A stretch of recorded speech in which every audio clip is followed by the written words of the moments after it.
Olá a todos, eu sou o Matheus Lassan, sejam muito bem-vindos ao canal da Restauração. Hoje continuaremos a falar sobre a economia aristotélica e trataremos especificamente sobre a aquisição de recursos. Então, para não perder nenhum de nossos vídeos, eu convido você que considere se inscrever no canal, ativar o sininho de notificações, assim o YouTube te notificará de todos os nossos vídeos. Deixe seu like, comente no vídeo para ajudar no engajamento e compartilhe esse vídeo com amigos e familiares no WhatsApp para que o YouTube entenda que esse vídeo é relevante e mostre para cada vez mais pessoas. O dinheiro, para Aristóteles, tem duas finalidades. No livro A Ética, a Nicômaco, Aristóteles investiga o dinheiro como unidade de conta e, na política, Aristóteles investiga como meio de troca. É sobre este último modo que nós focaremos nesse nosso vídeo de hoje. Uma peculiaridade da língua grega é a sua frequente polissemia, quando uma palavra possui muitos significados. A palavra crematística, na obra aristotélica, tem alguns sentidos, mas todos eles relacionados de algum modo com a produção de riquezas. Em um sentido mais amplo, a crematística pode ser entendida como a aquisição de recursos. Aristóteles lista alguns dos modos naturais de aquisição de recursos. A caça, a pesca, a agricultura e o pastoreio são alguns exemplos de modos naturais de aquisição de riqueza. E, para além da arte da aquisição, há também a arte da utilização desses recursos, como a domesticação de animais, a marcenaria, a culinária, etc. Porque não basta somente adquirir os recursos, mas é necessário também saber utilizá-los, tendo em vista a necessidade da oikos, como nós vimos no nosso vídeo anterior. Assim, a economia estuda como o homem adquire e utiliza os recursos para a sua oikos. Aqui, um comentário, algumas pessoas me perguntaram do porquê eu estava falando da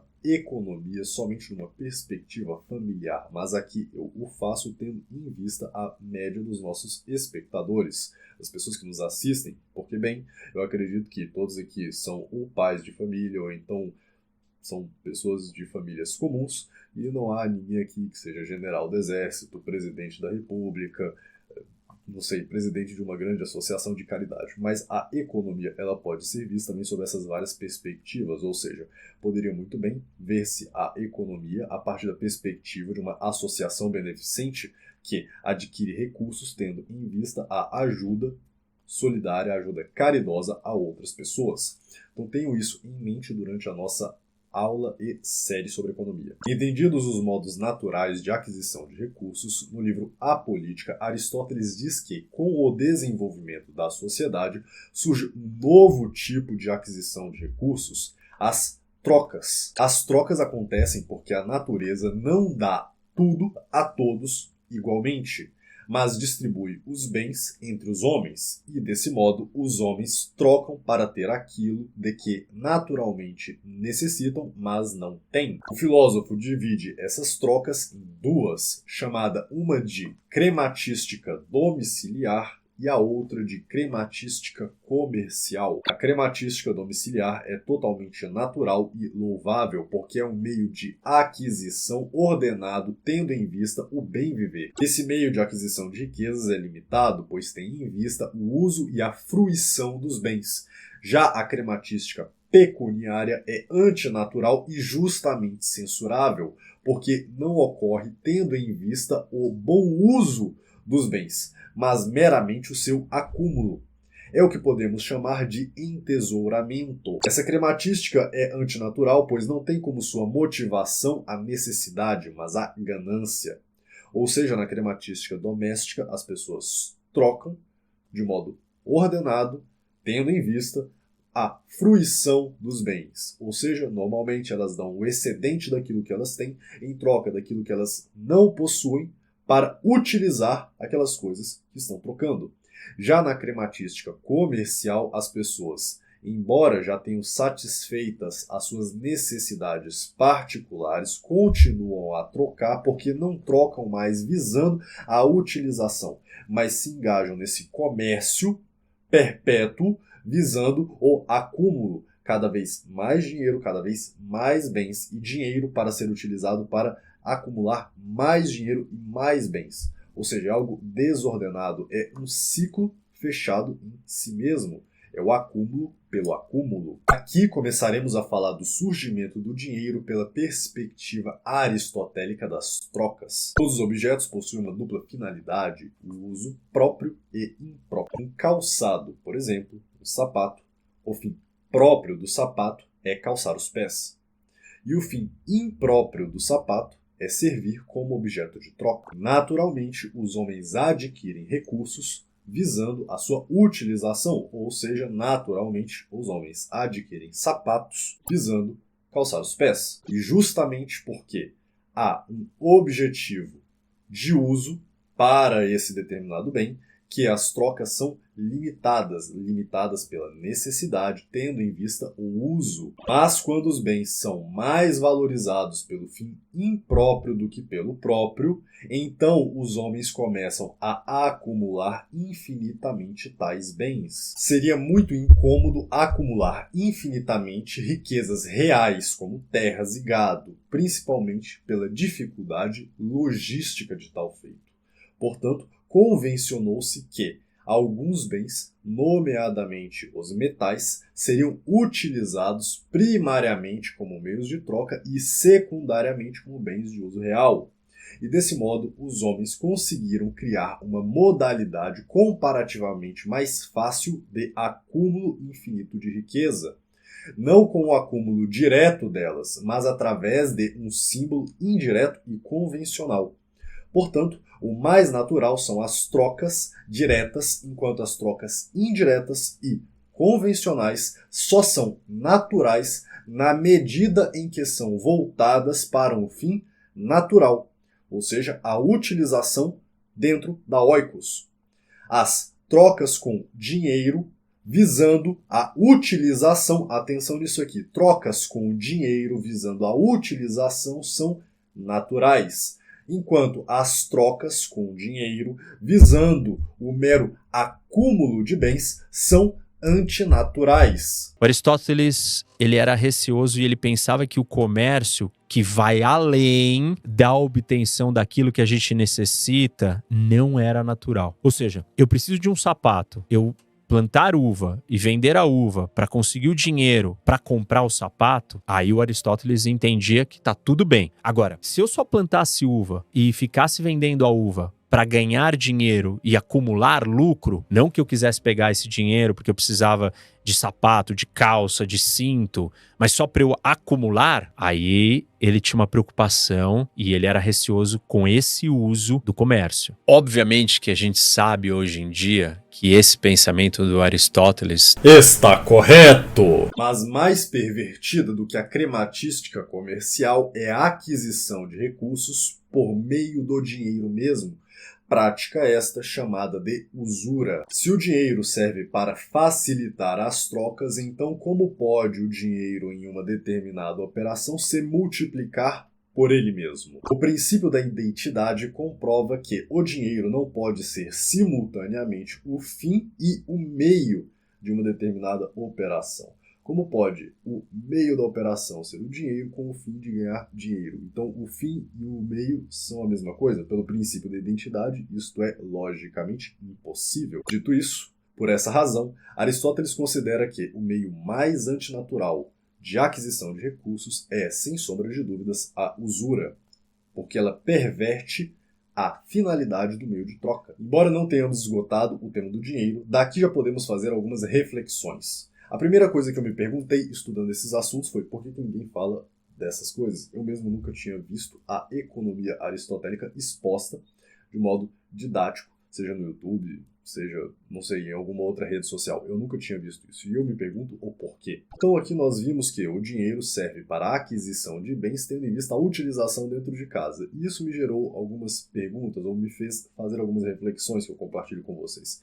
Primeiro que eu vejo muitas pessoas falando sobre o conceito de reserva de emergência, um fundo de emergência, uma poupança para quando venha a necessitar, e eu comecei a me perguntar, vendo essa questão aristotélica, por que as pessoas acumulam o dinheiro para utilizar o dinheiro para quando elas precisarem, em vez de estocarem as coisas das quais elas possam vir a precisar, principalmente comida. E aconteceu uma vez, por exemplo, de uma pessoa que disse: Mateus, eu estou precisando de dinheiro emprestado porque para comprar comida e, bem, o meu dinheiro ele está todo congelado numa aplicação financeira porque está rendendo não sei quantos por cento de CDI ao mês, ao ano. Então, você veja a situação. A pessoa está investindo dinheiro, ou supostamente está investindo dinheiro, mas não tem o estoque daquela coisa que ela mesma está precisando. Então, é problemático. E como esse problema se tornou normal nos nossos dias? Hoje em dia é comum pessoas, vejam só, saírem de casa para ganharem dinheiro, para dar uma boa educação para os seus filhos, em vez de ficar em casa e dar a boa educação para os filhos. Então, essa busca indireta das coisas, essa busca frequentemente pensando em fazer a coisa do modo mais fácil, do modo mais eficiente, do modo mais, entre muitas aspas, econômico possível, acaba levando a complicações. Para se dizer o mínimo, pessoas que delegam a confiança, a autoridade da educação dos seus filhos a uma outra pessoa e trabalham para pagar essa outra pessoa quando elas não têm necessidade, porque elas já têm os bens necessários para viver, e fazem todo esse trabalho em vez de ficar em casa e ensinar os próprios filhos. Então, qual a razão para isso? Porque meu filho precisa saber alguma coisa. E esse pensamento dinheirista gera, de certo modo, uma ilusão de que o dinheiro pode resolver todos os problemas. Então, eu digo o seguinte, o dinheiro não é um insumo necessário para a fabricação de nada, de absolutamente nada. Mateus, como assim? Veja bem, tu quer construir uma casa, tu vai precisar de quê? De dinheiro? Não, tu precisa de tijolos, tu precisa de um pedreiro, tu precisa de ferragem, tu precisa de cimento, tu precisa de um monte de coisa que você pode conseguir essas coisas com dinheiro. Mas o dinheiro mesmo não constrói a casa. Mas as pessoas pensam, opa, eu tenho dinheiro, então eu posso ter tudo. Com dinheiro eu resolvo todos os meus problemas. Mas, bem, dinheiro não resolve de fato todos os problemas. E muitos problemas que o dinheiro, entre aspas, ou aparentemente resolve, na verdade ele cria outros problemas. Não é aqui dizendo que o dinheiro é intrinsecamente mau. Longe disso, o dinheiro ele tem a sua finalidade, o seu bom uso, quando ele é bem usado. Eu estou aqui criticando o fetichismo criado, de modo geral, pela população global nos últimos séculos, em cima do dinheiro, em cima do meio. Entenda que o dinheiro é o meio da coisa. Pelo menos aqui, nessa nossa aula, nós estudamos o dinheiro como meio de troca. Então, o dinheiro como meio das trocas, as pessoas entendem que ele é a solução para todos os problemas, quando, pela própria definição da coisa, ele não pode ser. Porque se ele é o meio, como é que ele pode ser a solução para todos os problemas? Então, as pessoas tratam o dinheiro como uma panaceia. Isso é um grande problema, de fato, ele é alimentado pelas elites do mundo, porque, bem, eles vendem a ilusão para as pessoas que não têm dinheiro, que elas vivem na situação que elas vivem porque elas não têm dinheiro. E vendem para elas o sonho de ter muito dinheiro. Porque com muito dinheiro há uma vida fácil. E muitas pessoas são artificialmente levantadas de uma determinada situação de pobreza para se tornarem um símbolo de status para que essas pessoas continuem buscando o dinheiro em vez das coisas que poderiam realmente melhorar a qualidade de vida delas. E entendam que, muitas vezes, essas coisas que podem melhorar a qualidade de vida dessas pessoas não estão sob o controle dessas elites, mas o dinheiro que, per si, não pode resolver o problema dessas pessoas está sob o controle das elites. Então, as elites levantam pessoas para dizer, olha como a vida dessa pessoa é boa porque ela tem dinheiro. Você precisa ter dinheiro. Sabe como você vai ter dinheiro? Trabalhando na minha fábrica. Então, claramente, aqui, na modernidade, o dinheiro já não é utilizado pelas elites governamentais do mundo inteiro como a convenção social que facilita as trocas dentro de uma determinada sociedade, mas é justamente como o poder de ditar os rumos dessa sociedade, de levantar os bons exemplos para a população e assim manipular as suas paixões e controlá-las. Claro que essas paixões podem ser controladas de outros modos, além do dinheiro. O dinheiro é um dos modos com que essas elites controlam as pessoas. Nessas aulas eu tento abordar, às vezes, o mesmo exemplo ou a mesma coisa que eu estou tentando transmitir por vários aspectos, com vários exemplos, justamente para que fique mais fácil de se ilustrar o que eu estou tentando passar. Tem um outro caso também, esse geral, muitas pessoas passaram por isso também, que são as famílias que viviam no interior, tinham lá, eram donas da própria casa, tinham sua alimentação, tinham sua vestimenta, tinham basicamente tudo, mas saíram do campo, venderam tudo para comprar uma casa na cidade, para trabalhar, para ter dinheiro, para ter uma melhor qualidade de vida, que significa ter uma comida, que nos dias de hoje é uma comida de qualidade pior, uma roupa de qualidade pior, tudo de qualidade pior. E elas agora não têm nem os bens e nem o dinheiro. Frequentemente é isso que acontece. Então como é que pode uma coisa dessa? Como é que podem as pessoas caírem numa ilusão de que vendendo os bens reais, ou melhor, não é vendendo os bens reais, mas é trocando os bens reais por dinheiro, elas podem utilizar esse dinheiro para trabalhar no emprego que vai dar para elas dinheiro e com o dinheiro conseguir as coisas que elas já tinham. Bom, é um grande problema. Se você não está acompanhando o que eu estou querendo dizer, veja só. O preço do tomate no supermercado, sei lá, 4, 5 reais. O tomate orgânico já é 10 reais. O tomate orgânico é mais saudável do que o tomate não orgânico, porque o tomate não orgânico é feito em latifúndios e para isso tem um monte de agrotóxico.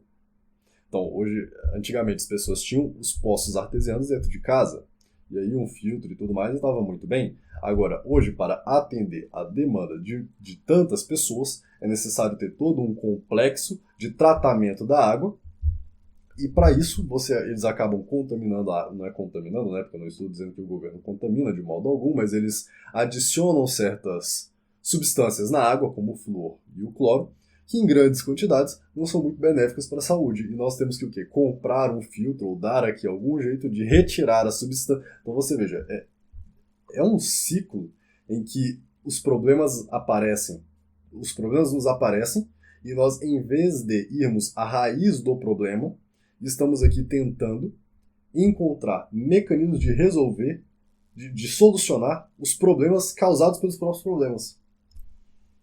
Tudo isso tem a ver, de algum modo, com esse pensamento dinheirista, porque é o pensamento do vou procurar o dinheiro para resolver os meus problemas e com o dinheiro eu resolvo tudo e tá tudo bem, tá tudo certo. Então é isso, eu espero que vocês tenham gostado. Na próxima aula apresentaremos a questão aristotélica do dinheiro como unidade de conta. Por favor, se inscreva no canal para não perder nenhum vídeo, ative o sininho de notificações, deixe o seu like, comente nesse vídeo o que você achou, o que você está achando dessa série, comentem as suas dúvidas, que ao final dessa série de vídeos eu farei aqui um apanhado geral das dúvidas para tentar elucidar o melhor que eu puder. Like, compartilha, se inscreva no canal, ative o sininho de notificações, mande esse vídeo para seus amigos, deixe o like e nos vemos no próximo vídeo. Um abraço a todos, só Cristo é Rei. Tchau, tchau.